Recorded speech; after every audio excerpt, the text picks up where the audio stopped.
I have lived in Brady's Bend all my life, but the house I live in now, I've been there for 60 years. And the night of the flood, my husband was working down in Virginia, and he was on strike duty down there.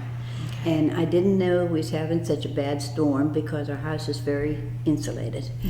And Bill Crowley came to my house and knocked on the door, and I thought, what's going on? And he said, are you all right? And I said, yeah. And he said, well, don't come out. He said, it's flooding terrible out here. It's all around your house. So right away, my two sons were there, Joe and John. So they flew upstairs right away and was watching out the window. And they seen Walt Dunbar's mother lived in a trailer behind Walt's house. And they seen that trailer coming down through between the two houses. It came down through there and it hit that one building and just disintegrated. And of course I had dishes all in my backyard there. They watched this thing and they watched cars floating down through there and everything else. Joe said, do you think we ought to get the car out of the garage? We had two cars and we just built the darn garage.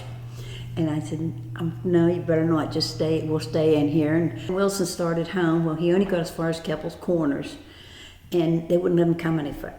So they told him to go out to the end of Cathering Hall, the other end. They told him to wait, that there was a grader coming, that he could ride down through Cathering Hall in the grader. So he did. They brought him down as far as Sybert's garage. He walked the rest of the way, but he said he ran on to Paul Tobacco, and Paul said, oh, they're okay. And so he was worried. But at the time he got there, it was daylight. Oh, we had a mess. We had a mess in our basement. Now, during the flood, Joe went down to the basement, my oldest son, and it washed my deep freeze upside in the sideway. He walled it in the water, which he could have got electrocuted. And he turned it over. He said, I shut the door so nothing would get wet. But we had about 4 feet of water in our basement.